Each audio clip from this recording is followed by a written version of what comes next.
everybody, welcome back. If you're new here, hi, I'm Mercury. Welcome to my channel. So a short while ago, I put up a poll saying that, it's New York, it's cold, it's winter time, there's gonna be some home vlogs. And I asked what type of home vlogs do people want to see? And the response I got overwhelmingly was cooking videos. So here I am with another cooking video. And today I'm gonna make some chicken pot pie. I'm gonna do it in the style of making like one big one as opposed to making individual ones. There's some prep work I already did, so I'll show you what I already did and where to go from here. So here is my crust, and this one over here, this has been par baked, meaning that I already cooked it a little bit, and you could see the edges are a little bit toasty. So it's already pre-cooked a little bit. And then this one over here is all rolled out and it's ready to be the top crust. And that one is not cooked yet.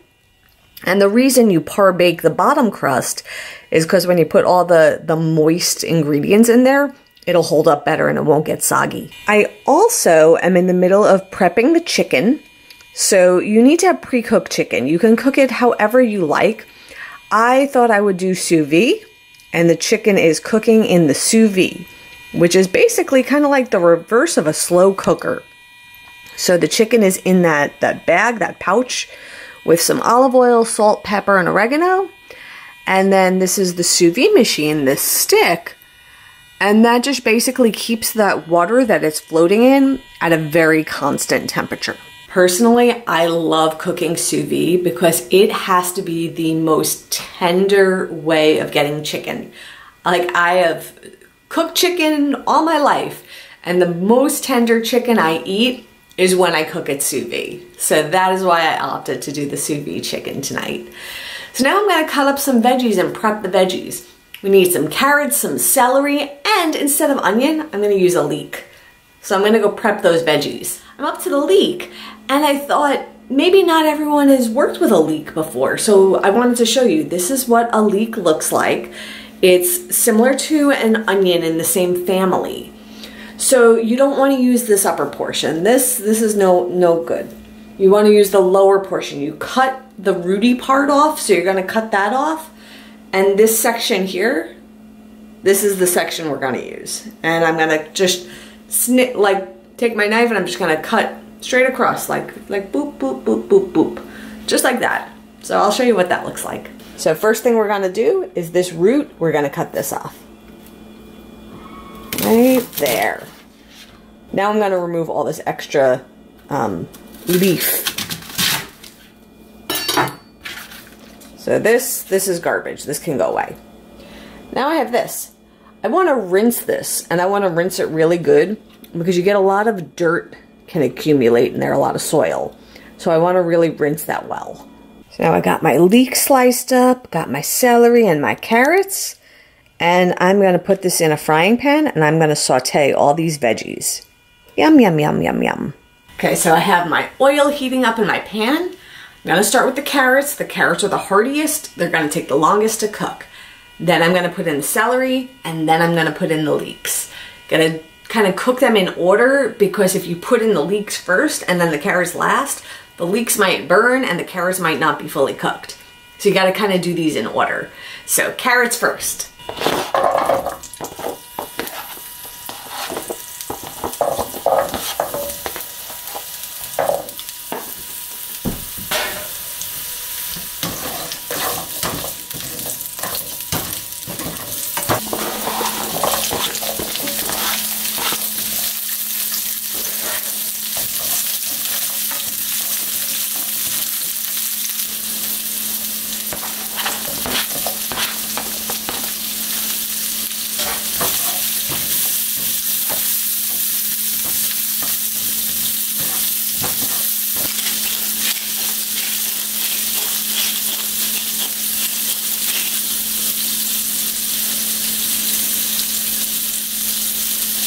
So this is what we're looking for. When those colors are nice and bright like that, that's exactly what we want. So this is coming off the heat.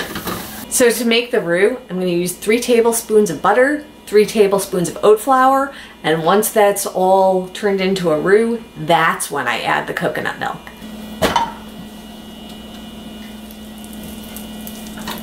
Butter is melting away in there. Once that's all melted, I have my flour right here, and that'll go in.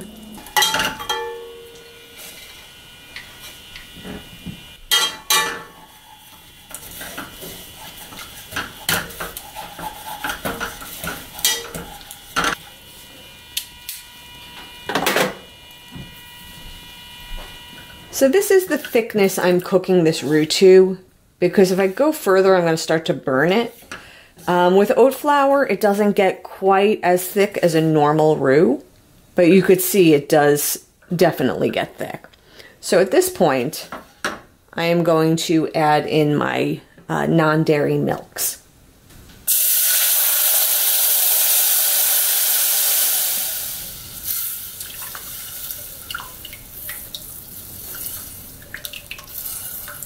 So now I have my non-dairy milks in that the pot over there cooking. We want it to thicken up because that's going to be like that sauce that's inside the chicken pot pie. So while that's doing that, I got the chicken out of the sous vide and I'm going to just cut it into cubes so it's ready to go into the pot pie. Here is my chicken out of the sous vide.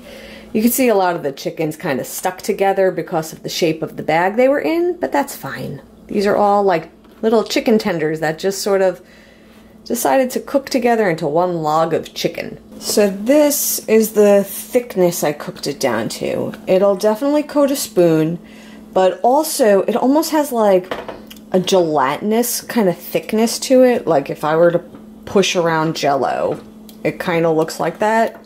That's where I want to get it to. Now I'm going to add some cheese in, my veggies, and the chicken, and coat it up in that. Okay, so this is some Parmesan cheese. So I'm going to put that right on in. Let that get good and melty. Then I'm going to add my veggies and the chicken in. And also the heat is off at this point.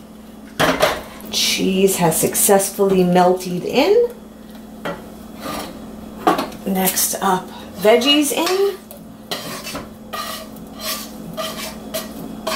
Yes, veggies in. And I cubed up that chicken, and now chicken in. There we go. You mix that around, you get it all good and coated. That is the inside of a chicken pot pie. It's not pretty to look at. I'm gonna show you. The inside of a chicken pot pie is not beautiful, but it tastes good.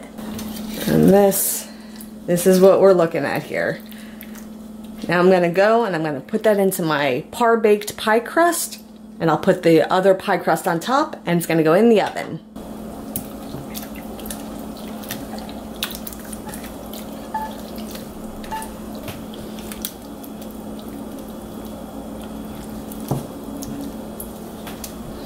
I'm gonna take my pie crust, and I have it on this piece of saran wrap here, and I'm gonna flip it right on top. I'm gonna go ploop, just like that. And peel that right off. Got a little crack in there, so we're gonna try to heal that a little bit. Take these edges off.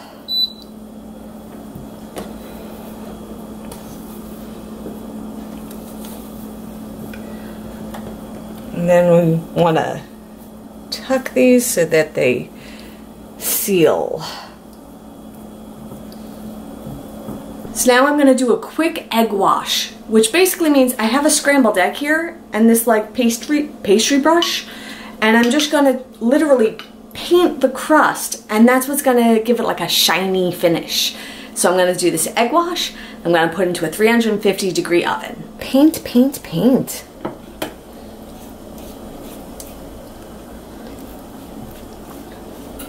So I just took it out of the oven. Look how good it looks. Oh yeah.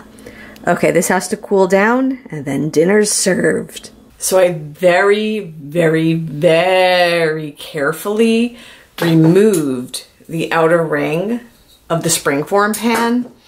This could have gone horribly wrong. I just want to be very clear about that. Like, by taking it off because the inside of a chicken pot pie is a little gooey, this could have gone horribly wrong.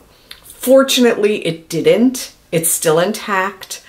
And And there's a piece on the side that's coming off a little bit, but it also let me check the inside and make sure nothing was gonna leak out. It looks good, looks good. So I'm gonna cut myself a slice. Have some din din. So you could see right over here, this is the part that I was saying, it like came off a little bit, but you could see it's like not gonna ooze out. So I just kind of tuck that in there. And let's give this a go. Let's bust that crust. A very crumbly crust.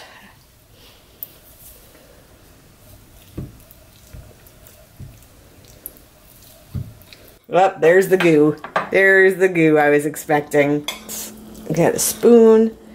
I'll just kind of scoop that. Yeah. Okay. Keep that there.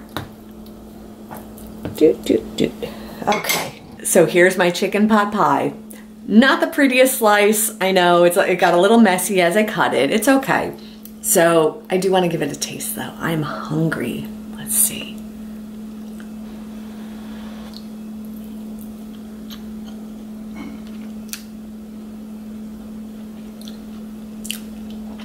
She might not be the prettiest thing, but she is quite delicious. This is really good.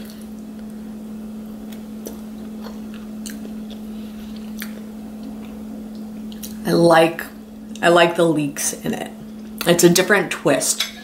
So obviously this is not a traditional chicken pot pie. There would be more peas, less cheese, you know. It's a good twist on it. And this is delicious. So I am gonna go enjoy this. I'm gonna go finish up my dinner. If you give this a try, let me know how it turned out for you, because for me, this came out fantastic. I will definitely make this recipe again. But for now, I'm done. I'm gonna go eat, and I will see everybody real soon. And until then, stay inspired by everyone. Take care.